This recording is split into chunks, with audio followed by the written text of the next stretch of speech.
Put it underneath your chair. Sir, just put it underneath your chair. Put it underneath your chair.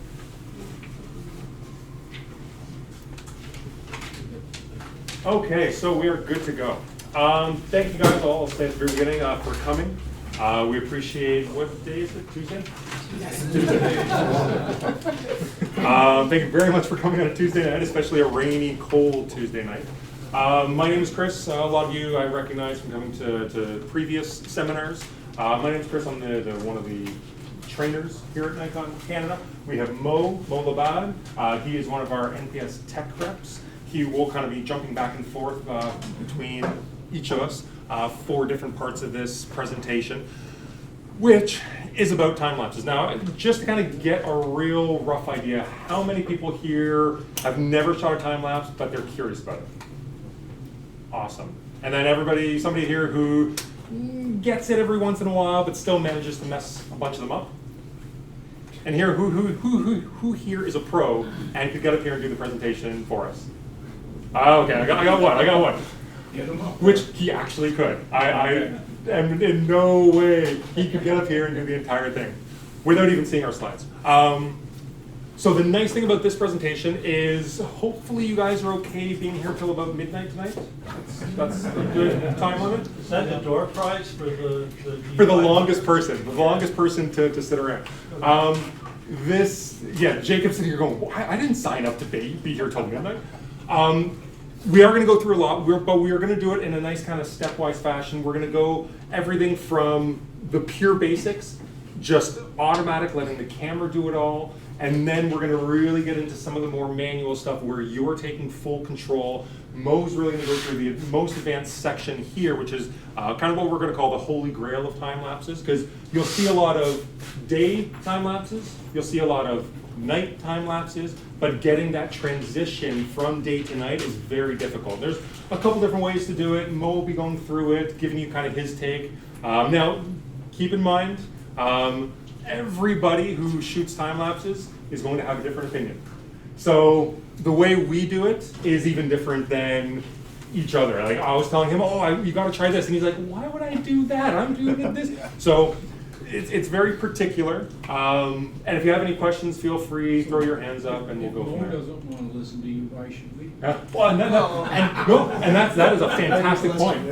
I beat him into submission. That's why he has to listen to us. But no, and that's the thing.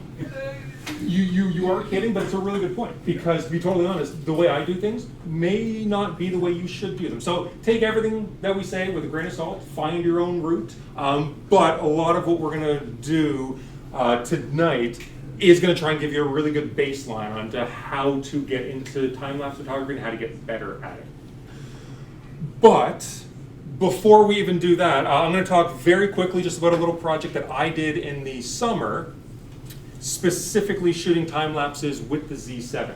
So the Z7, just actually last week at NAB, I don't know if anybody follows the NAB film national, I forget what NAB stands for, doesn't matter, it's for video. We went and released an 8K time lapse that was shot all with the Z7 and a number of lenses. I was actually part of the project, which was amazing. It was myself and a photographer, videographer, down in the US, Mark Kettenhoffen. And one of the reasons that we focused on the Z7 for this project was there was a couple reasons. A, the fact that it's a 45 megapixel camera means that when we're shooting manual, we're able to go and shoot up to an 8K time lapse, which some of you might be going, why am I shooting an 8K time lapse? I don't have an 8K TV. We'll get there, I promise. One of the other nice things about the Z system is the fact that it can shoot full silent photography. And then the last one is really, it was to show off the lens compatibility. It was to show off that, yes, we now have a number of Z S Nikkor lenses, but we have over 350 F-mount lenses that work completely well with the system as well. So we really kind of want to show the bonding between them. So I had 18 lenses to go and shoot with. I only had about 2.5, 3 weeks to go and shoot the entire thing, so it was pretty quick. So I was able to pick some of the more prominent, iconic sections of Canada. So I did obviously Toronto, Ottawa, went over to Niagara Falls. Obviously I had to hit out west So went to Banff, Vancouver, up to Whistler, tried to kind of find as many iconic areas of Canada as I could, which meant that I was able to go and find some amazing scenes. But one of the scary things is this project that we had, it was before the launch of the actual camera itself.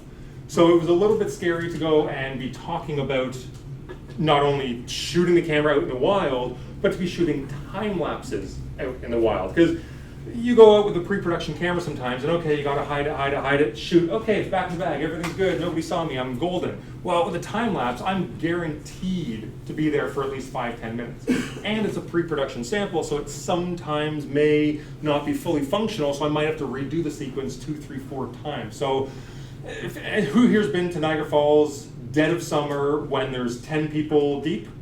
Yeah. It is absolutely rammed. So me sitting here with a little other Nikonian right there, me sitting here trying to go and shoot time-lapse sequences was a little bit scary, because I know if my face shows up on Nikon Rumors, bye Chris, you're gone. So I started out with a very Batman Begins type of cover on the system so that nobody could really see it. Get out to Vancouver, and there's a whole bunch of other photographers there. What you can't see is the other tripod that's in between the legs of my tripod that the Sony shooters went and, oh, well, I really like your angle, and didn't even ask, just threw it right underneath mine. I was like, okay, just don't talk to me. I don't want to let the cat out of the bag.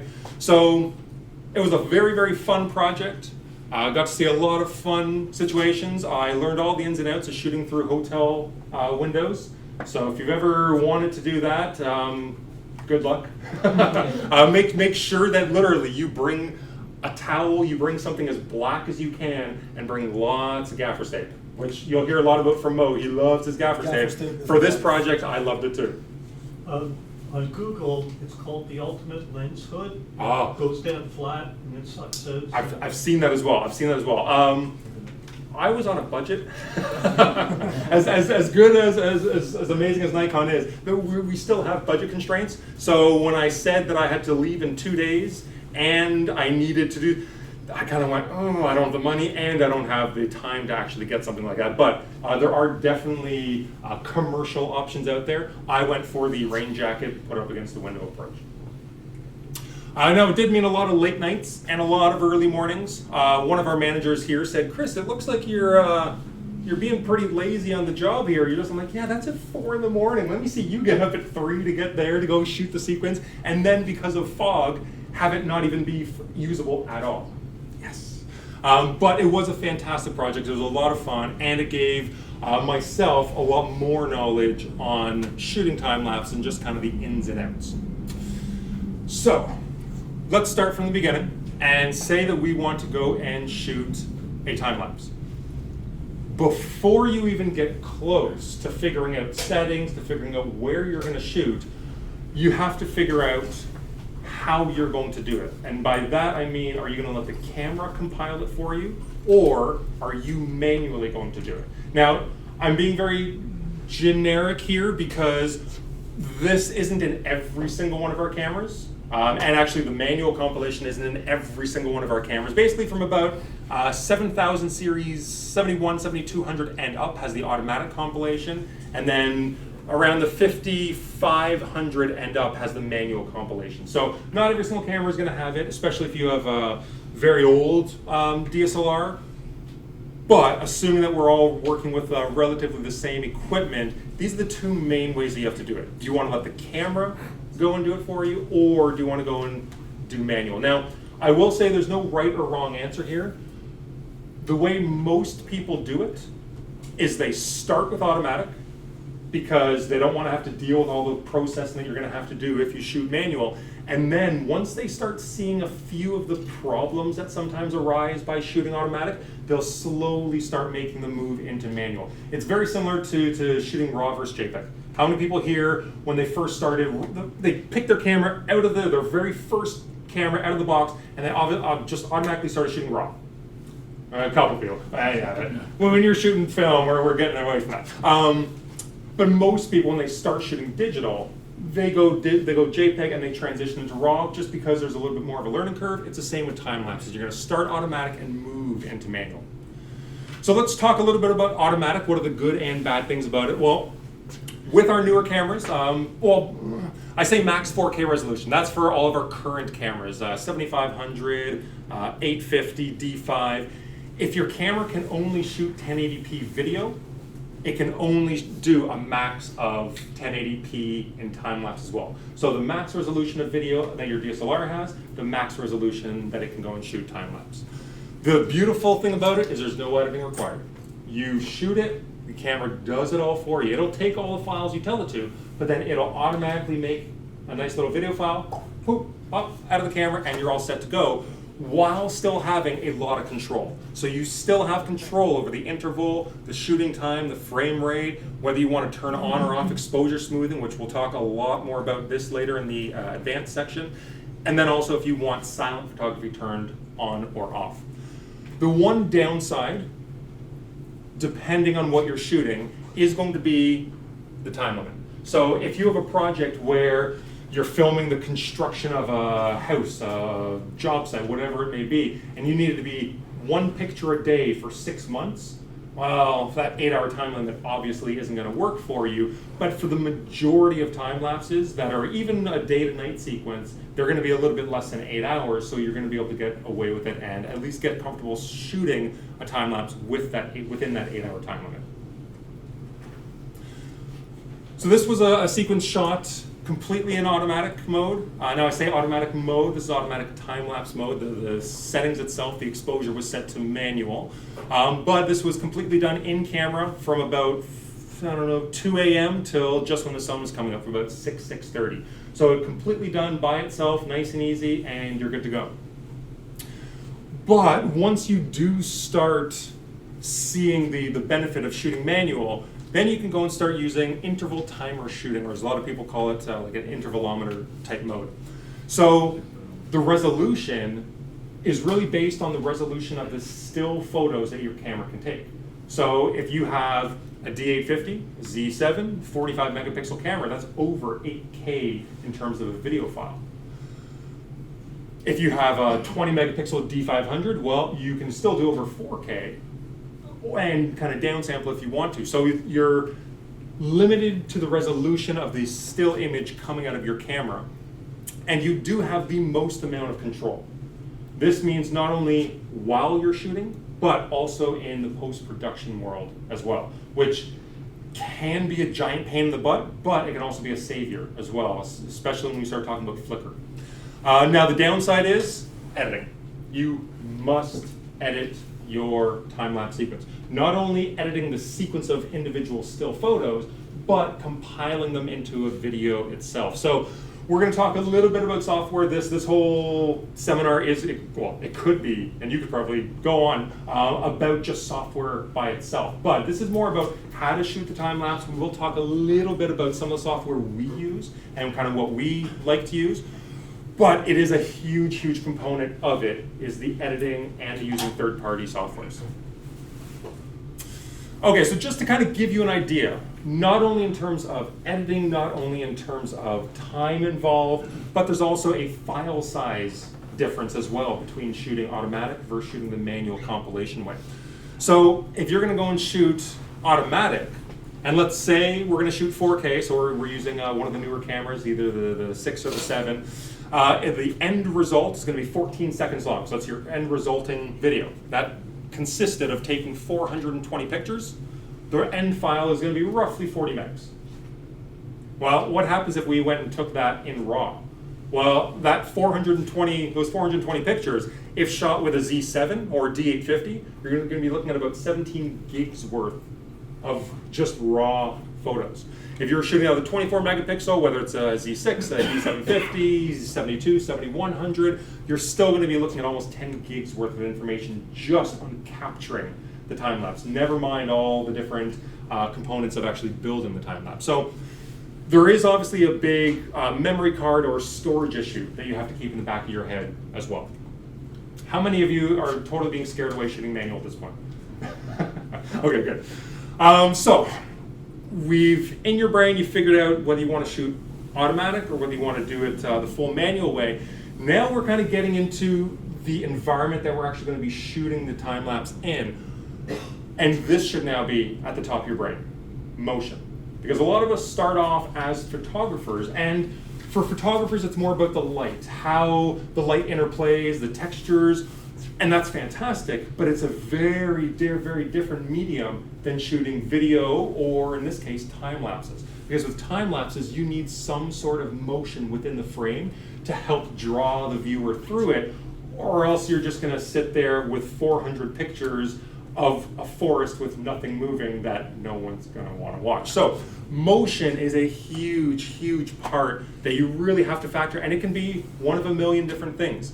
It could be finding rays of light that are going through the clouds, that are just going through the nice little, through the valley section there.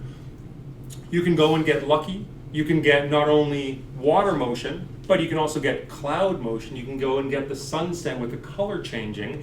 And then if you're really lucky, you also get fog rolling in as well. So there's a lot of different motion that sometimes you literally just get lucky, you don't know what's gonna happen, but you can plan for at least some of it. So you always want some sort of motion in your time-lapse sequence. Now, that motion, you have to break down even further. So you have to tell yourself, okay, how fast is my subject moving, and what do I want to do with that movement? So just like we do with when we're taking still images, we have to decide, okay, well, I have a very fast moving subject. Do I want to capture it with a fast shutter speed, or do I want to slow that motion down and maybe pan with it, maybe show a little bit of movement? Well, you can do the exact same thing, but in time lapses. So you can see up here, 1/250th of a second, and as you see the train come around the corner, you can tell that every single train car here, if I showed you an individual image, could be used as a still. Now, I had a very small interval between my shots, so you still get relatively fluid motion, but the downside to to stopping the action sometimes is that you get a very staccato look. If I had, let's say, a 5-second long interval, well, I'd have my train moving from here to here the next frame, to here the next frame, and then it's gone. So it can look very jerky if your interval isn't small enough. So one option is going and capturing the motion. The next option is, you can see here, 1 second long of an exposure. Not only is the water going to be slowed down, but the people atop the bridge as well, as they walk through, they're going to have a little bit more of a blur to them. So it isn't as jarring. Generally, when I shoot, I'm going for this approach. I'm usually going for the slow your subject down and use a slow shutter speed type approach. But there's never right or wrong. It's just kind of the way you want to do it, the subject, the things you have access to. We'll talk about neutral density filters later, but there's no right or wrong way. It's just what you feel for that particular project. Okay, so now we've dealt with how we're going to deal with the compilation. We've dealt with the motion in your subject. Now we want to deal with resolution, frame rate, the number of shots you're going to take, and the interval between. So these are the 4 key things that you're really going to have to, and I say have to because it's built into the intervalometer or into the screen options of the built-in automatic compilation option. So let's start off with resolution. How many people here have an 8K TV? All right, how many people here have a 4K TV? I still don't even have a 4K TV. So why would I be standing here telling you that it's an amazing thing to have an 8K resolving time lapse? This right here. Now, we're going to talk a little bit more about motion later, but do you see the movement in the time lapse here? This movement isn't created by manually zooming the lens as I'm shooting it. This is actually being done in post-production. So the initial file here was shot at 8K, but the output was 4K. So there's a lot of extra resolving, the extra information that I'm able to go and essentially do, if anybody edits, do a Ken Burns effect, do a zoom and pan, all in post-production, whether it's in Final Cut, Adobe Premiere, you name it. You have the ability to really zoom in while still outputting a very high resolution file. So Generally, I recommend, even if you know you're only going to be exporting this to a 1080p TV, still shoot higher than that. Shoot 4K if your camera can allow it, or if you're using one of our new ones, shoot 8K, assuming that you can go and deal with the file size and all that stuff that comes with it. Having that ability to not handcuff yourself and kind of free yourself to being able to put in zoom and pans if you want to, it actually does make a really big deal when you get to the final product. All right, so frame rate. Basically, there's different schools of thought on this. For me, 24 or 30 frames a second are the main options. I usually go for 30 frames a second. That's just kind of my go-to without any real rhyme or reason. The only time this becomes more critical is if you're doing a project where you're mixing and matching different file types. So if you're doing, let's say, video at one side and then you're doing a time lapse to still images, well, you always want to match the video files up as much as you can. So if the rest of your video files are 24 frames a second, I'd recommend shooting the time lapses, editing them at 24 frames a second. Try and keep it nice and even. So for our 8K time lapse that we did, every single one of ours was edited at 30 frames a second. That's kind of my go-to. You can go and shoot at 60 frames a second if you need to. I'll sometimes use that if I want to cram more information while not having my end result get into a very long video. I'll shoot 60 frames a second, and that'll just allow me to shoot more data into each sequence, into each second worth of video. Generally though, 30 is where I kind of go to. Okay, so this is one that gets a lot of people. They kind of start and they go, okay, well, number of shots, how am I going to figure that out? Well, there's a couple different factors that you have to look at. It's going to be how long is the shoot going to take? And then what do you want the final length of the video to be? Now, I asked that last one to a lot of people and they look at me and they go, well, I'm meant to know how long my final project is going to be? Well, the way I think about it is I generally try and keep my time-lapse sequences to about 12 to 15 seconds. Mostly due to boredom. I could have the most amazing time-lapse sequence in the world. If I made you guys all sit here through a 5-minute long time-lapse, guaranteed, I don't care how much pizza's in the room, I don't care how much water, I don't care if we had beer in here, you guys would be going after about 3 minutes, like, I'm done, that's it, I'm out. So just to try and keep my viewer engaged, I usually try and keep it relatively small. So for me, it's a 12 to 15 seconds. So you have to do a little bit of calculations to figure out the number of shots. You have to know the frame rate. As I said, I usually pick 30. Length of video, I usually try and keep it around 12 seconds. All you do is you multiply the frame rate by that final video length, and you're gonna get 360 shots. Yes? Can we make a distinction between final video versus the final clip? Because you're putting 15-second clips together to show. Well, yeah. So in that case, so the final video. So for, let's say, my 8K project was, let's say, 30 sequences that were all 6 seconds Right. long. So for me, my 12 seconds is going to be the individual clip. Right. Is going to be so right. So that's a distinction I should make. If you are doing a larger project that has, let's say, multiple time-lapse sequences in it, I aim for about 10 to 12, or 12 to 15 seconds for each smaller clip. And this is how you figure out the length of each clip, is to take the the number of shots, just to take the length of the clip, multiply by the frame rate, and you get 360. Now, this is if you're doing it the manual way. If you're doing it automatic, you have to do it a slightly different way. You have to tell the camera how long you're going to shoot for. So if you're going to have the camera do it all for you, you can sit there and go, okay, well, I got to figure out how long, let's say, the sun's going to take to go down. It's going to take probably about 45 minutes. I'll set it for an hour, hour and a half to make sure I get some of the nice light after the sun goes down.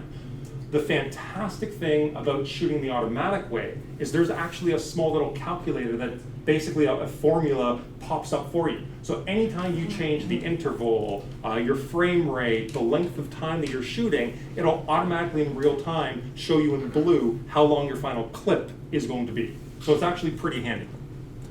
Now, when Mo and I first started talking about doing this presentation, he really wanted to know that clip length.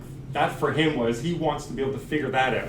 And he said, okay, Chris, we have to talk about equations. We have to have an entire section just on math. We want to sit here and I want to drill it into them. He wrote this all down. He said, okay, so we're going to go through this, we're going to go through this. The end result is going to be 70. Awesome. And I looked at him and I went, Mo, there's an easier way. There's an app for that. So there's a million different things that you can go and compute. So you can compute the final video length. You can compute how many shots you want to take. You can go and compute the duration of the shoot. Well, for me, there's a million different apps. I've kind of latched onto PhotoGrip just because it's relatively easy and it's free. And as you can see here, it walks you completely through it. You can lock off different aspects. If, let's say, your frame rate you know is always going to be 30 frames a second, you can put that little lock there and that'll lock it in. So there's a ton of different apps out there. This one for me is the one that I regularly use because it was easy, it was quick, and it was always on me because I had my phone. So if you start getting bogged down and start thinking, oh, how am I going to compute how many shots don't worry about it. Put your intervals and everything else into the app and it'll pop out a nice little answer for you. Okay, and that comes to intervals. So this is the time in between your shots. So if you tell the camera to have a 5-second interval, from the first shot to the second shot is going to be 5 seconds. To really be able to figure this out, and it is going to change depending on your subject, you have to know your subject. You have to know your subject and you have to know mostly how fast your subject is actually moving. Now, why do I say that? Well, I have a couple examples here, one shot at 10 seconds and one shot at 30 seconds. And what I want you to notice, especially on the 30-second one, is the different types of movement depending on what we're looking at. So at 10 seconds, you're getting maybe 2 shots and then each car is gone. But the clouds are relatively smooth. Whereas 30 seconds, oh, everything is just way too fast. If your subject was the car, 30 seconds or even 10 seconds is way too long of an interval. It's not, each interval is not catching enough of the subject to be able to make it worthwhile. So you have to know your subject. If I had been shooting this and the subject had been that car there, well, by choosing either 10 seconds or 30 seconds, I had failed miserably. If I had wanted my subject to be the clouds, well, the first 10-second one, okay, they were moving quite smoothly, it would have worked out. But 30 seconds generally is going to be a little bit too long for the majority of motion out there. Almost all of my sequences that I shot in the summer were almost all in the 5 to half-second range. Most of them in the half-second to 1 second range. Most of my motion, I had some sort of quick movement in it, so I wanted to keep the movement very, very small, such as this here. So this was shot at a half-second interval because, if you've ever been to Niagara Falls, you know the Maid of the Mist, or whatever they're calling the boat now. A horn blower. So I wanted nice smooth motion. So I wanted a very, very small interval. But what happens if I had a much slower moving subject, such as the sun? So if that sun is now moving, this was shot at about a 15-second interval, and I probably could have slowed it down a bit more. That 15 seconds still allows a smooth motion of the sun. Yeah. Sorry, when you say interval, is that a time in between shots, or is that the total time from the start of the shot to the start of the next shot, or what's? Your second option. So if you tell it to have 5-second intervals, Yep. and your interval, let's say you're doing night photography, and your shutter speed is 3 seconds. Yep. So photo starts, the photo ends, and then 5 seconds elapses for the interval, the next photo will start. Okay. So, yes, so it's the space in between, and with the shutter is going, the shutter speed, each photo will be within it. Now, I'm going to make this slightly more complicated by saying that is the way it's meant to be in the manual compilation way. If you're in automatic compilation mode, if you tell it 5 seconds, and then you have a 10-second shutter speed, it will listen to this 10-second shutter speed. So it puts priority on your shutter speed, and then as soon as that shutter speed is done, 5 seconds later, the next photo will take. So my answer depends on which way you're actually going to shoot it, and then I'm going to get even more complicated by saying that in the new cameras, so let's say you have a 6, a 7, or a D850, if I go into interval timer shooting, I have an option for interval priority. Interval priority, which you lost your mind at when you saw it, is it allows you to tell the camera, do you want to prioritize shutter speed or do you want to prioritize the interval? So it really gives you a lot of different options, and you can get granular. At this point, we could sit here and talk about it for a while. So my answer is it depends on which mode you're shooting in. Generally, if you're shooting manual, it's going to be the space in between.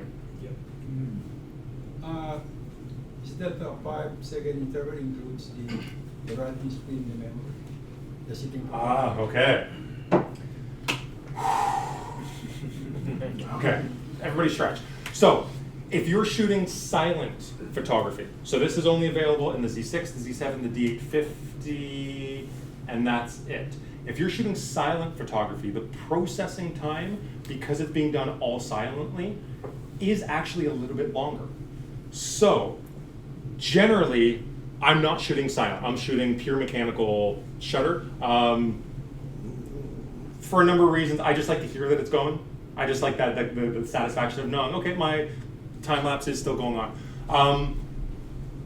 So for me, if I have, let's say, a 5-second long shutter speed, I'll set a 6-second interval, so that as soon as that's done, I'll be going right away. If I'm shooting silent, I'll purposely, instead of having 6 seconds, I'll go 7 or 8. I'll push it out just a little bit further because I know the camera needs a little bit more processing time. That is getting very granular, and some of these questions are going to force me to go granular. I apologize, but the very specific answer to that is if you're shooting silent, build a little bit more of a buffer. If you're not shooting silent, then you can butt it up right against it. So where does the FPS come back here, frames per second? The frame per second? That's more of a calculation. The figuring out the frames per second or the frame rate is more of a calculation for how much your final clip is going to be comprised of. Because you just have to figure for every, so let's say we're doing 30 frames a second. If I shoot 30 frames, I'll get 1 second's worth of video, right? If I decide that I want to record it at 60 frames a second, I'm now going to get half a second worth of my final video clip is going to be half a second. So it's more of a determining factor for, like I said, if you're doing other pieces that are all going to fit together, you want to have them be uniform. But it's also, it can be a factor where, let's say I usually shoot, for whatever reason, 60 frames a second. Let's say I shoot 60 frames. And I say, you know what? I really want a longer time-lapse sequence. That's 60 frames per second. Looking at my little calculator, either on my phone or in the camera, it's telling me I'm going to get a 5-second sequence. Well, I don't want a 5-second sequence. I may want a 10-second sequence. The easiest way, without changing any other variable, is to just go from my frame rate of 60 frames down to 30 frames, and boom, I now have a 10-second long clip as my end result. So it's more of a determiner for your final clip length than anything else. I think that's right. I'm going through that in my brain. I'm fact checking myself as I'm talking. I think that's right. Yes. Let's carry on. So, where was I? Interval. So, you generally want a smaller interval if you're dealing with a fast-moving subject. Makes sense. In the manual intervalometer shooting way, these are your different options. So you can go and either change your interval, that's set to a minute at that point, in this one. This is the number of shots you're going to take per interval. So let's say you want to take 420 shots, you would change this number to be 420 times 1. Can anybody tell me why I have the option of changing this second number? 2 shots at a time. Can you bracket it? Bracketing, bingo. So if, let's say, you want to go and shoot HDR, or if you want to bracket for anything else, you're able to go and tell the camera to shoot up to 9 shots per interval shoot, if that makes sense. So you can go and multiply. Most of the time, unless you're doing bracketing, unless you're doing multiple shots at once, just keep this second number at 1, and you'll be good. Now, exposure smoothing, I'll touch on later on at the end of the presentation, and then silent photography. Silent photography, that essentially turns the newer cameras into full silent mode. It's not going to be actually firing the mechanical shutter. So theoretically, one of the nice benefits of this is you're going to save the wear and tear on your camera. If you're going to be shooting thousands of shots in a single night, you're essentially saving thousands of shutter activations on your D850 or on your Z camera. So just on a wear and tear side of things, it's actually a nice little option. But it's also being, it's keeping an eye on the people around you, because if, let's say, you go camping and you're doing a nice little star time lapse and your camera is set right in the middle of the campsite in front of everybody, not everybody who's there with you is going to want to hear ka-chunk, ka-chunk, ka-chunk all night long. So just to be nice to the people around you, turning on silent photography means that they're not going to be bothered by that. Yeah. Any difference in image quality? This is my brain is asking me how granular I want to go. Generally, no.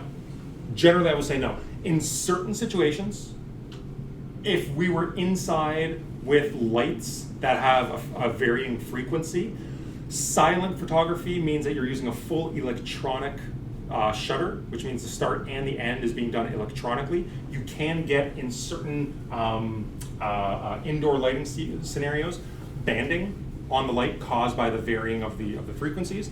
That is one downside. The other is movement. Have anybody heard of Jello effect? So yeah, so if I'm, let's say I'm on a train. I'm on a train and I'm looking out, right, to the beautiful scenery outside the train. If I take a picture with a mechanical shutter at 1/8000th of a second and a light pole goes by, that light pole is going to be stopped perfectly straight. But because of the electronic method of how we offload the data, it's actually done in a sequence fashion. It's not a global shutter that's actually being stopped. It's being done from the top down. So what that means is, with very specific types of movement, let's say that pole outside of the train, it's actually going to be tilted. I give you the very granular answers. The actual answer is probably not. Most of the time when you're shooting a time-lapse sequence, you're not going to notice any effect due to the silent photography option, but under certain circumstances it may come up. Yeah? On the interval shots, if you go HDR, does that take away from your 460 shots? No, so it'll do 460 times 3.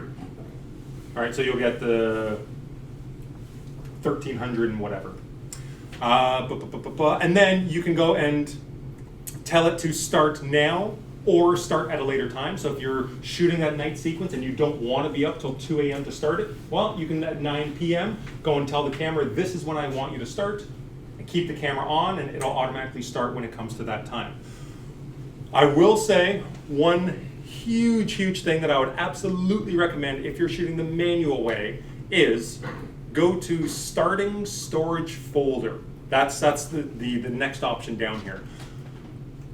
At the very least, select new folder, because if you can picture going and shooting the same scene, let's say 5 times, you're going to shoot 400 shots in each sequence and shoot it 5 times just to make sure.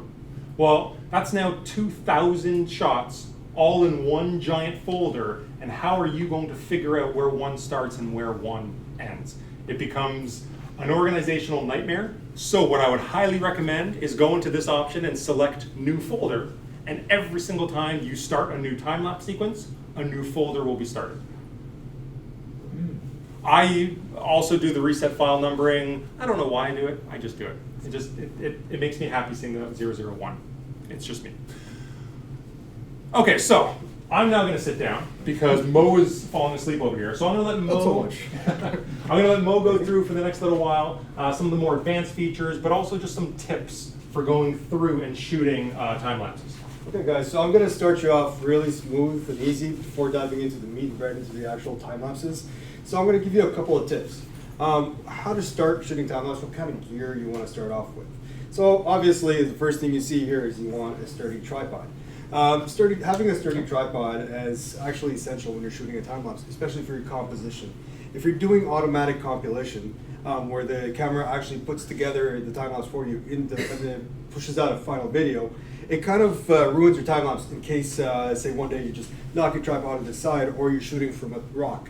So you want to stay consistent. You want to stay. You want to keep it clean. So having a sturdy tripod is actually essential for shooting a time lapse. You want to maintain your composition throughout your time lapse. Now, having said that, another good thing to do is shoot in aperture priority mode. This is a good way to start when you want to do manual compilation. When you're shooting aperture priority in conjunction with auto ISO, you can actually be able to, it's kind of like putting your car into cruise control. So you set your speed limit, so you want to drive 100 kilometers an hour, and the car is going to adjust the speed, it's going to accelerate or decelerate to keep maintaining 100 kilometers an hour. Same thing with aperture priority mode. So you're going to set your aperture. If you're shooting a landscape, you're going to be at f16. You want to keep the camera at f16 throughout your time lapse, and then the camera is going to automatically calculate how fast or how slow the shutter speed should go in order to maintain a proper exposure at f16. In conjunction with auto ISO, that's going to make it even easier. It's practically doing all the work for you. So we're going into more and more intense stuff, but as we keep going, you're going to notice that the more control you grab, the more work it's going to require. And I will just jump in quickly and say that I fully agree with starting out shooting aperture priority mode, but there are purists out there who believe that you should only ever shoot in manual mode when shooting these time-lapse sequences. And that's not a bad thing. Absolutely, it's not a bad thing. You having full control over your shutter speed and aperture can be, to be honest, the difference between getting a phenomenal time-lapse sequence and getting something with a few issues with it that you'll have to work on afterwards in post-production. So there are huge benefits to shooting manual, especially if you're shooting at night. If you are shooting at night, I'll say disregard the aperture priority and only shoot manual, because you want to be as precise as possible. But start off in aperture priority if you're comfortable with that, because you have to keep in mind if there's a full cloudy day and there's not really changing light conditions, okay, you'll be fine in manual because you're not going to have a huge jump in the light changing. But most of the time we're shooting it with the sun out, with clouds out, and at that time, dealing with everything else along with changing on the fly your manual settings, it's a bit much at first. So I fully agree if anybody's sitting there grumbling, going, oh my God, they're setting to shoot with aperture priority mode and they're holding their hand down because they want to put up here and tell us that we're wrong. It's definitely a good starting point. Yes, it's a very good starting point. Yeah. It's really like, because now you're learning how to put together a time lapse. You're learning how to shoot it from start to finish. So being in aperture priority and auto ISO, I personally, even though I shoot my time lapses in manual mode, I will always use auto ISO. The last thing I want to think about is changing my ISO while I'm maintaining my shutter speed and I want to be locked at this aperture.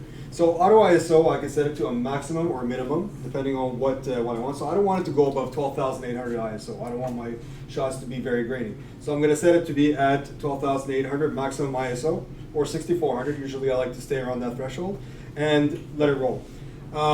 Also, you want to close the eyepiece shutter, especially when you're shooting night lapses. So time lapses at night, there's any kind of light going in through your lens and coming out, bouncing off the mirror and going through your viewfinder can actually cause some unwanted exposure in some of your frames.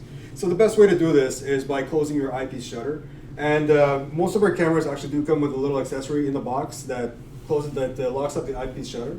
But if you guys don't have that, gaffer's tape. I need to start representing gaffer's tape start selling them, because I live and swear by it. Gaffer's tape is life. You're going to hear me say this again and again throughout our presentation, because when you're shooting time lapses, having a roll of gaffer's tape on hand at all times could be a lifesaver. So moving on, bring extra batteries. Although our cameras are rated very high on CPA ratings, and even when the Z cameras came out, people were like, oh, the battery life is not that great. Well, we went out and we shot 5,788 images, and we're still at 59% battery, and this is on a Z camera. I can tell you that when I got my first pre-production Z like 3 days before I went out to shoot the project. a day before I went out to shoot the project, I found out what the rating of the battery was. And does anybody know off the top of their head, like 340 shots Yeah. is what the Z. So I'm sitting here going, okay, I know each sequence has to be 10 seconds long. My frame rate is going to be 30 frames a second, which means I have to shoot 300 shots per sequence. I'm going to get one battery per oh God. So I literally was going, how many batteries can I get? And then I just said, okay, wait a second, don't freak out. So I grabbed one of the cameras, went into one of our rooms, set up on a tripod, and just tested. It was really weird when he went in there. Yeah. I was like, Chris, what are you doing in there? All I'm hearing is clicking. And the lights were off, I think. So I did my test, and I initially started at 300 shots. Got it back, finished the sequence, 99%. Okay, there's got to be something wrong. Did it again, another 400 shots. Kept doing it, so I got up to 57.88, and I was still at just under 60%. I went, okay, I think I'm good. Because what you have to keep in mind is that one of the things, and Mo's going to touch on it, so I apologize, you're almost maximizing battery performance when shooting a time lapse. You're turning VR off, you're turning autofocus off. There's not a lot of viewfinder looking at chimping that you're doing. So you're really maximizing the battery life. Whether you're shooting a DSLR, a compact camera, mirrorless, it doesn't matter. So for me, I absolutely always bring extra batteries, but to anybody who's sitting here going, oh, I did hear the CPA rating was only 340 shots. You don't have to worry about it. But touching on that CPA rating, the fact is that this was all under controlled conditions. So what we're bringing extra batteries for is for the uncontrolled. So we're going out into, say, Banff. We're climbing a mountain and we're going to shoot some time lapses. Now we're hiking up that mountain in freezing cold weather. That battery is going to drain inside our bags. And most of the time we also don't have access to chargers. So why do we need an extra battery? Well, for that particular reason is that we don't always have access to chargers. You want to be prepared at all times. So bring an extra battery on you. It weighs literally nothing, and it could save you from having a completely botched time lapse because your battery failed on you halfway through your shoot. Moving on, turn off your VR. So when you're on a tripod, when you're shooting at freehand, you're shooting sports, your VR is always going to be actively looking for movement in order to compensate for your shake. But when you're up on a tripod, there's no actual shake happening. So what the VR is going to try to do is going to try to compensate for non-existent shake. So by turning it off, some lenses have tripod mode. I say just turn it off completely. It saves you battery life. It really does help. And also set your camera. Also set your camera to manual focus. I'm going to show you an example here. So what's happening is now the camera's on autofocus, and you see how it just jumped there? If in case you missed it, we're going to restart it one more time. But because it's on autofocus, the lens is always going to be hunting for some sort of contrasting movement. Sometimes it's not going to be locked in the buildings in the back. Let's just watch that one more time. And you can see the jump is happening right here. So yeah, some people are going to be like, oh, I'm okay with this. It's not a bad thing. But if you want to put together a really professional looking sequence, you don't want that to happen. So set your focus on the point that you want. So say I want to focus on the buildings in the back or the buildings over here, and I'm just going to lock it on manual and let the camera roll. If it's on autofocus, someone walks in front of that lens and it's going to completely throw my autofocus out of whack, and now it's not going to be able to know where I want it to shoot anymore, completely botching your time lapse, and you're going to be sitting there for half an hour shooting nothing. So save yourself some time, turn off manual focus. Shoot raw. I'm sure you guys are all photographers, right? So who here shoots JPEG all the time? Good. I'm actually very happy to see that, because when you shoot raw, you're actually maximizing your dynamic range. So when you're manually compiling your images, you're actually able to really pull that dynamic range. So this is what it looks like, when it's coming straight out of camera. But now you're just able to pull those colors, that detail in the shadows, get really nice, colorful shots. So rather than having to go out and color grade a video that's already spit out by the camera, or JPEGs, which are very hard, it's destructive when you're editing JPEG files, especially if you're working in Photoshop and you're saving on top of it. It's very destructive. So if you're shooting raw, it's lossless. You can restart if you don't like the way it looks, go back and do something else and check it out. So this is really be able to bring out the colors and the dynamic range and the details in the shadows and highlights. I'm sorry, I'll interrupt one more time.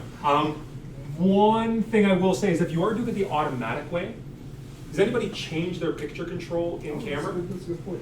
Very rarely, especially, you do, because I know there's anybody. So most of us, especially for shooting raw, we're never touching our picture control because we know we're going to change all this afterwards anyways.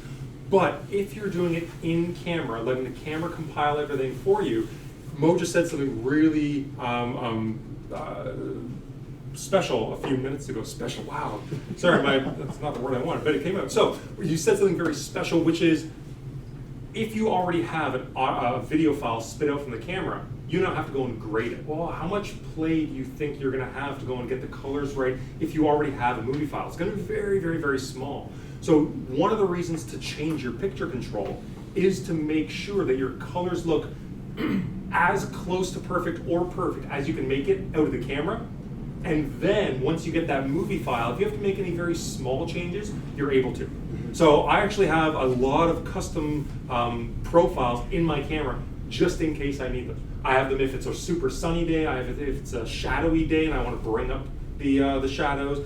I have one for night photography, so if I'm shooting a night photography time lapse, I can just go in there and turn on my picture control for night photography, and now I know that I'm really close to what my final product would be if I shot raw. So changing picture controls, even though we never really do it, I would highly recommend to go and play around with that a little bit more if you're shooting the automatic way. Cool. So moving on. So you're shooting in RAW. Now you want to add some motion. There's a lot of different hardware out there that you can use in order to add motion into your videos. Sliders, gimbals, whatever it may be. And this gives you another feeling, another look to your time lapse. So this is all shot, this is straight out of camera. This is your motorized slider is actually going from point A to point B that you preset.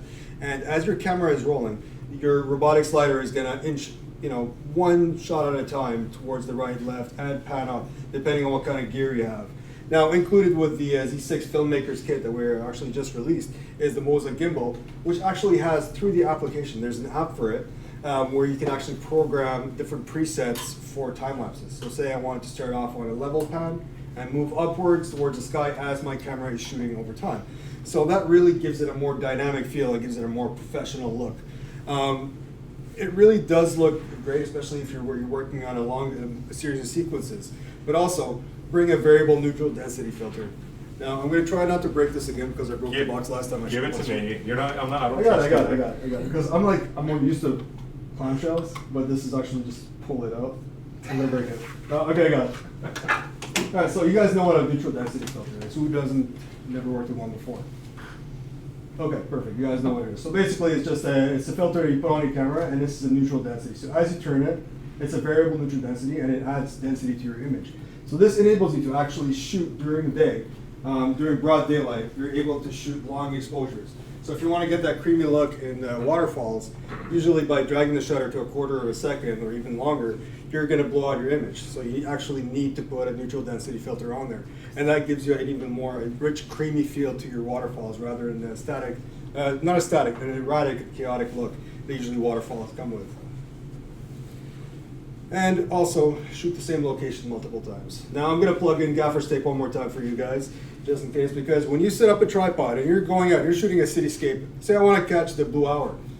Nice sunset going on, I want to get the movement of people, we got, this is Parliament Hill, lots of things happening. It doesn't quite feel that rich yet. You can actually really step it up a notch if you just wait maybe an hour and you capture it at night. Because we've put in so much money into lighting up our cities. So especially if you're shooting cityscapes and night lapses in the city, there's a lot of money put into street lights. You have the cars moving, you have a lot of things. It gives you a more rich and dynamic feeling. It really depends on what you're looking for. But if you want to wait the extra 2 hours, I wouldn't recommend leaving your camera just hanging out in the middle of the city. So take a piece of gaffer's tape, put it on where your tripod feet were, kind of mark it, pack up, come back, maybe have a beer or two, have a drink, come back and set up your tripod in the exact places where you set up your gaffer's tape and let it roll again. And that way you'll be able to get two different feels for two different parts of the day of the same location. So, shooting at night. So this brings us really to shooting at night. Like I said, we put so much money into lighting up our cities. There's different kinds of light that we can achieve, lighting we can achieve at night. So you've got stars, you've got the steam clock over in Vancouver. Where is this? In Gassed out. Gassed out, okay. See, I've never been there. But had this been shot during the day, it would nowhere near have the same look as what this looks like right now. Just the steam clock being lit out, this, the steam coming out of it, all these lights are happening, and this really gives it a nice dynamic look. Also, you have the street lights really lighting up. You got those starbursts by shooting at a tight aperture. So this is an F-22. You're getting the starbursts coming out of the back of the car, so you can get light trails. There's a lot of new lights that you can bring out by shooting at night, and all it takes is just having the eye for it. So this really does take planning. As Chris planned over here, he shot a tilt shift lens on. I call this a Rogers Center, but I learned this is called the Sky Dome. Sorry guys, I'm from Quebec. And so the Rogers Center, Sky Dome, actually looks really good at night because it's lit in a certain way, and you also have the CN Tower next to it. And there's millions and millions and millions of dollars put into lighting these stadiums and these national landmarks up. So had this been shot during the day, you would have slow-moving traffic. Everything is gridlocked because this is the Gardner, I believe. Yeah. So, so this is like, there's gonna be gridlocked traffic. It's not gonna look very good. So if you come back at night, you're actually gonna get more lights out of the city and, just a lot more colors, right? And be patient, right? Just because they didn't get it for the first time doesn't mean it's never gonna happen, right? A lot of different weather effects could ruin your shot. People could be ruining your shot. Someone could come in and knock over your tripod. You could ruin a sequence by just bumping into your tripod 1 second and your camera just tilts slightly to the left. That's your sequence is ruined. But be patient, start again. It never hurts to actually practice. And every time you practice, you've learned that you've made a mistake and I'm not gonna do this mistake again, because if you do, then you haven't learned anything. So it really does help. Now, once you've gotten everything down and you're ready to start doing it, we're going to do day to night time lapses, and this is where the real meat and bread of time lapses comes out. We're going to be shooting, from daylight and moving on, and you're going to get the transition into blue hour. As you can see, the exposure is staying the same. You're maintaining your exposure, you're maintaining your shutter speed, but all of a sudden things start to slow down, and lights start to come back on, and it's slowly transitioning to night. And this is the best way to show time moving. If you want to create a transition between different scenes in a movie, you want to show day to night, so it's the next day, you actually put that in there. And this is obviously, you guys know where this is? Mississauga. Of course, yeah. So I got to stay at an Airbnb when I first moved to the city. I stayed at an Airbnb for a month here, and I had a pretty cool view. So what I did is, I like the way this looks. I set up my tripod outside, and I took several shots. This didn't come out the first time because it's automatic compilation. Didn't work out very well. I tried Aperture Priority. It didn't work out very well. So what happened is I decided to go and take it up a notch and really put the effort into it. And this was shot over 3 hours, 3 different sequences. So one sequence was for during the day, one sequence was for blue hour, and one sequence for at night. And this video was not 15 seconds when it came out. If I was shooting for 3 hours, it was about 5 or 6 minutes long. But we sped it up for the sake of this video, not to put you guys to sleep. So it does take planning. You see something you like, and it's gonna be like, okay, this looks great during the day, and I want to see it at night. So I want to take it to transition. How fast do I want my shutter speeds? How slow do I want my intervals? You have to plan it all out. What kind of lens do I want to use? What kind of composition do I want? What is my main subject? Right? There's a lot of things that you have to factor in before actually going out and shooting the day to night time lapse. Because, like it or not, you got 2 shots per day. So daytime, like say the sunrise and the sunset. If you botch those up, you got to go move on to the next day. That's a whole day of shooting wasted. Don't be discouraged by the weather. So I tried to do a day to night time lapse. So day to night. Night to day. It was around 3 o'clock in the morning, and said, oh, this is really nice. I'm gonna do a starscape, all that stuff. So I set up my camera outside, and I let it roll. It was right next to a lake. Well, I went to bed, and I woke up the next day, and my entire lens has been fogged up for the last 3 hours. So the fog rolled in. I didn't get any shots. And I realized I should have bought a heat pack, put it on my lens just to keep away the condensation. Don't be discouraged. Try again. It could have added a really cool effect, but it was a wasted shot. Learning opportunity for me. So there's 3 ways of shooting day to night time lapses. You got aperture priority mode, multiple sequences and keyframing, and bulb ramping. So we're going to talk about them. We're going to quickly glide on top of them. So aperture priority mode is the easiest method. It requires minimal intervention because you can just set your camera to roll and it's just going to go. And it requires minimal control. You don't need to hover on top of your camera.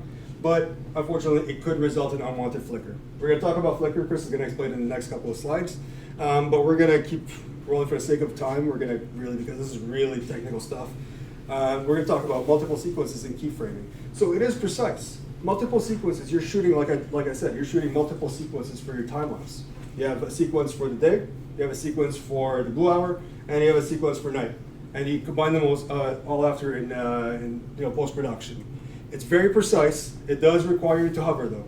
So you have to be close to your camera, getting ready for when the light changes, and then you're going to adjust your shutter speed and your aperture. Well, the aperture is going to stay the same because you want to maintain your composition, but your shutter speed is going to change, and your ISO is going to change in order to compensate. Now I'll ask for them. How do you know when to change your sequences from day to blue to night? Well, you just look at your images. So you stop the time lapse, you look at your images. If the exposure is still uniform, keep it rolling. But if you're starting to underexpose, it's time to change your exposure. So you have to really hover. You have to be on top of it at all times. And you can also see by eye. If it touches the camera, you probably move that camera. So how do you change the aperture without moving the camera? Very carefully. Very carefully. Very carefully. I do it using SnapBridge, wireless camera control. Or you can really hold your tripod down, and on top of your camera, you gotta know by heart, and you switch your aperture as it goes. But you really gotta make sure you don't knock it or ruin your composition, because that's a lot of waste. Weights on your Yes. tripod. And this is really where the sturdy tripod comes in It again. really does help. I could do an entire, even though I work for Nikon, I could do an entire presentation just on tripods Oh, yeah. and how important they are in so many different aspects of your photography. It might be a big initial investment, but the long-term return is huge for a tripod. Same thing with the camera. So it does give you a lot of control, but it does require a lot of post-production. So there's a lot of files being spit out of this camera. There's a lot of raw files, and if you decide to do bracketing, that's even more post-production. But you're really going to be able to pull out the maximum effect out of your time lapse. Now, bulb ramping is the most precise way of shooting a time lapse. It does require specialized hardware and software. Back before technology was advanced to the point where it is now, bulb wrapping was virtually impossible to do without very specialized hardware. So the camera would have to be locked into a sort of with a wire, and it's going to be like an entire setup. But now there's companies out there, third-party companies, that actually manufacture a wire. You plug into your camera, you plug it into your phone, you set your intervals, and then you're going to set the camera to bulb mode, and it's going to do the work for you. So yeah, so by pressing down on the bulb on the shutter. At any time, so as long as your finger is on the shutter, the light's going to be open, the shutter's going to be open. So what bulb ramping does is that it's going to speed up or slow down your shutter according to your exposure. And it does give you the most control, but it still requires a lot of post-processing. So let's talk about post-production. What software would you use for post-production? Anybody here worked with Final Cut Pro before? So my personal preference is I bring in all my work, all my raw images into Lightroom, and then I do my post-production in Lightroom. So I'm going to show you a little bit of my workflow. So I shoot in RAW. I bring it into Lightroom. Well, I'll do 2 slides of this. You really wanted to tell her? Oh, okay, yeah, good, yeah, Because it's you true. bracketed it. Because this is what it looks like when it comes out of the camera. This is what I was exposing for the sky. So when I bring it into Lightroom, I'm actually able to pull up that much dynamic range out of my image. I don't need to shoot in bracketing. I decided to go with a D5 because it has an unbelievable dynamic range, but I was able to pull out that kind of color and that kind of detail out of the shadows just by bringing it into post-production. Now, how can I do this on a sequence of 1,000 images and plus? Well, I bring it into Lightroom, and I make sure my exposure is uniform, and then I go into, once my exposures are where I want it to be, I highlight them all, and I press sync. So by syncing all your images, you want to go back there? Sorry about that. This clicker's not working very well. Okay, yeah, so one more time. So the sync button's right there. You highlight it all. You highlight all your images once you've got your exposure set. Or just one image you're working on. And then you highlight them all and click sync, and then a dialog is going to come up and it's going to tell you what do you want to sync. So I sync my exposures, my crop, my whatever sharpening, whatever clarity, whatever saturation, whatever kind of like preliminary editing I've done, and it would apply these settings to all the images in this sequence. So if this is my daytime sequence, then I would do one for my blue hour sequence, and I would do one for my night sequence. It does require a lot of work, and there's a lot of files. We're talking about thousands and thousands of files at some points. So you have to stay organized. Keep your folders organized, and like Chris showed you in the previous slides, reset your file numbering per sequence. So all of these are well numbered.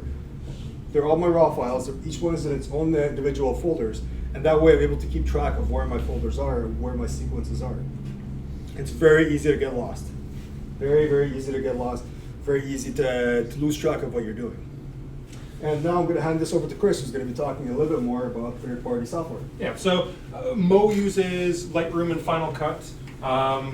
Personally, I use Lightroom the majority of the time to do large workflow sections. For me, when I had initially used a lot of the time-lapse software, I got stuck on After Effects. So I use After Effects because it's what I knew. But one isn't necessarily always better than the other. It's what you know. The one thing that I will say might be better than the others is LR Timelapse. So if you use, how many people use Lightroom to edit your files? Okay, so you guys are good because you can easily go and use LR Timelapse. LR Timelapse is a third-party software designed and made by one guy, and he's done it all. He started like grassroots. It was not a pretty program. It did not work. Has anybody used LR Timelapse? Couple? Yeah.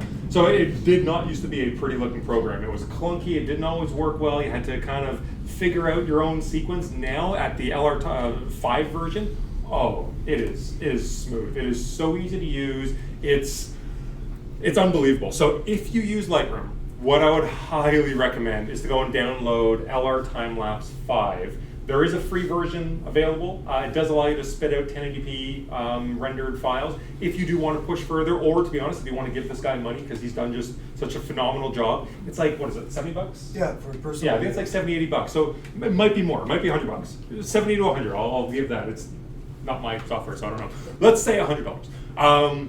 It's worth it. If you want to do high resolution, outputs, 4K even, I think 6K is an option as well. LR Timelapse is phenomenal. So when I talk about Flickr, I'm gonna throw in a lot of LR Timelapse as well. So I'm gonna kind of feed them together because with almost all of those softwares, whether it's Final Cut, whether it's After Effects, whether it's Premiere, they all have additional add-ons that you can go and put in there. So After Effects, you can go and get an anti-flicker add-on.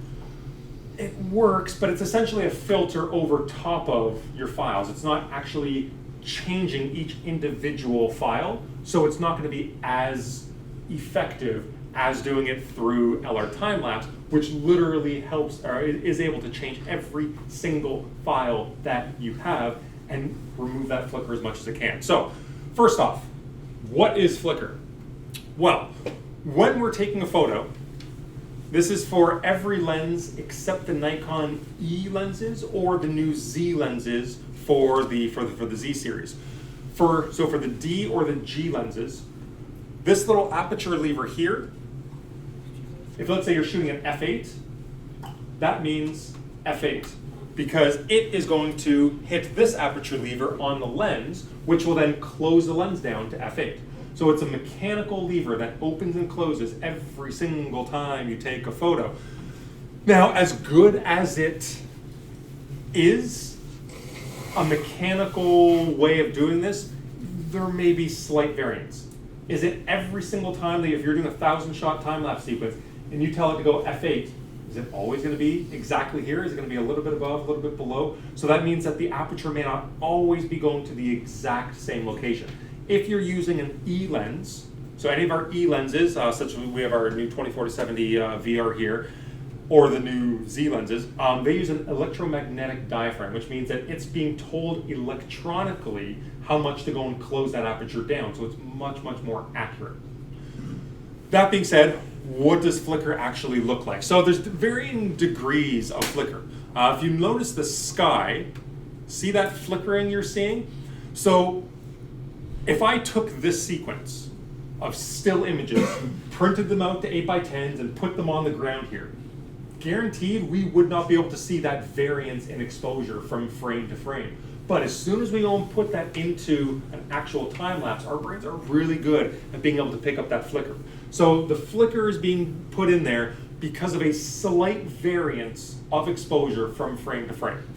Now you can go from a very big flicker that you can see to this sequence here, which you have to kind of strain to see it, but it's there. I can kind of see it, a little bit of the sky, but also a little bit of the trees. For me, this was one of the sequences that I shot for my 8K. I wanted no flicker. So for me, even that amount of very, very small flicker wasn't good enough.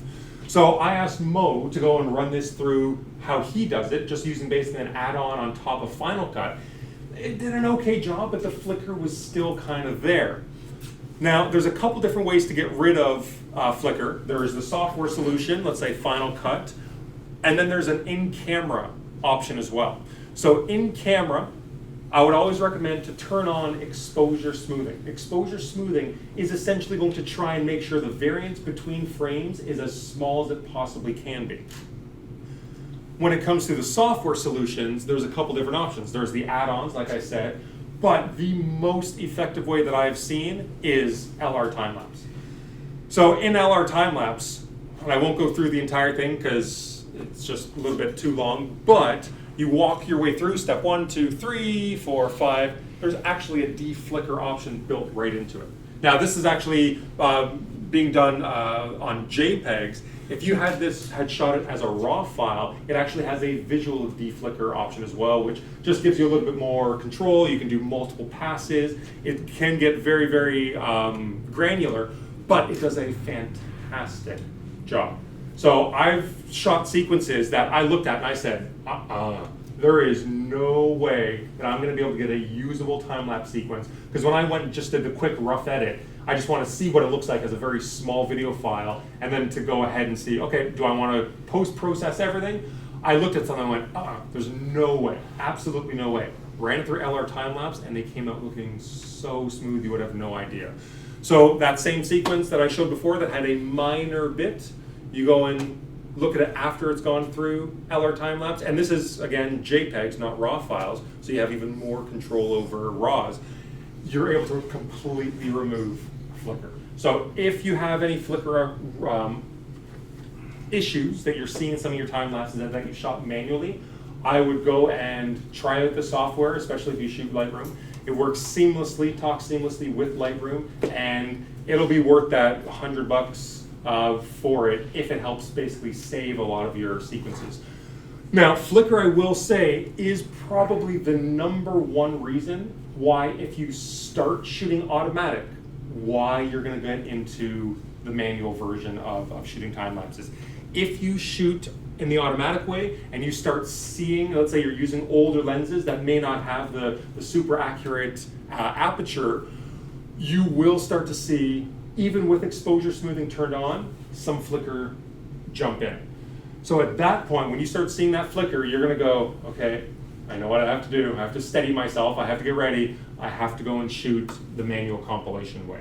So shoot automatic if you've never done it before. It's going to give you amazing results, but know in the back of your head that the more you get into it, the more precise you're going to want to be, and that at some point, the manual compilation route is probably where you're going to go.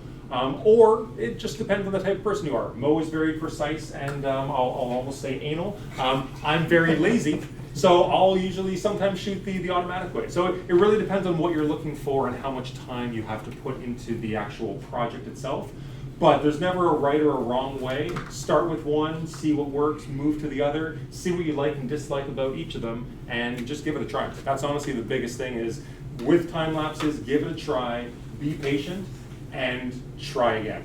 If you fail once, that's okay. I can guarantee you the number of times I've wanted to pull my hair out. I was going to say my long hair, but I've already pulled all my hair out. Yeah. There's a lot of patience that come to time lapses, but I guarantee that the effort is worth it. Do we have any questions? Because this is us at the end. Yeah. Well, just a couple observations. I use LR Timelapse a lot. So while the focus has been on doing movies, I also like doing time lapse to get that perfect shot, right? So you run your interval, you might only be looking for that one still, but the time lapse gave you the opportunity to capture that one still that you really want. Absolutely. The other thing we can do with LR time lapse though is you actually change the crop as you go through the image and then stack them. You can do one of those astral zoom kind of star effects. So there's more to do, learning about time. Time lapse will give you the opportunity to get even better stills than you will of just getting video. Absolutely. I did a night photography seminar here a while ago now. And in that, I basically said there's two methods of doing star photography. There's the, for doing the astral, the star trails, I'll be specific. And one of them is the easy, lazy way, which is you do one shot and you essentially do it all in camera. Or there's the proper way of doing it, and not only does it give you individual beautiful star point shots, you can go and put them all together and get a beautiful star trail, and then you can take it even further and you say, okay, well, I've got 300 beautiful individual photos of the Milky Way. Why don't I go and push it a little bit further and now turn that into a time lapse? So you really are able to look at it from a number of different ways, all with basically one sequence that you've shot together. Thank you. Okay, so if we have, do you have one more? Yeah, I Oh, got last one. With the variable ND filters, I don't know if anyone's experienced this with the X that shows up. Do you have any tips for? So you're talking like a banding almost? Yeah, it's very faint. Like Yeah, so it depends on the filters you use. The higher quality the filters you use, the less either banding you'll see, the less color cast you'll see. We're using a heliopan. So our heliopan is pretty good. I still see a color cast. So I try not to crank it all the way as dark as it can go, because I do definitely see color cast at that point. And you almost see it working like a circular polarizer at some point. You kind of see the water go in and out, or the green come in. So there's not always a solution to that, but I would highly recommend it. Unfortunately, they are pretty expensive. I would recommend because I think that was about $250. But you're gonna spend the money on it because it will help you in the end. But just basically buy as expensive as you can get. I'm not taking money from Heliopan, I promise. I just stuck to polarize.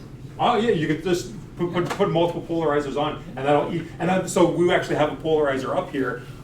If I didn't think about it and I didn't bring my density filter with me, I'll just grab a circular polarizer as well, because that helps decrease the amount of light. It won't help get you really 1, 2, 3 second long exposures at the sun at the middle of the day, but it definitely helps. Okay, so I want to say thank you guys very much for coming out. We'll be up here for a few minutes. Thanks very much.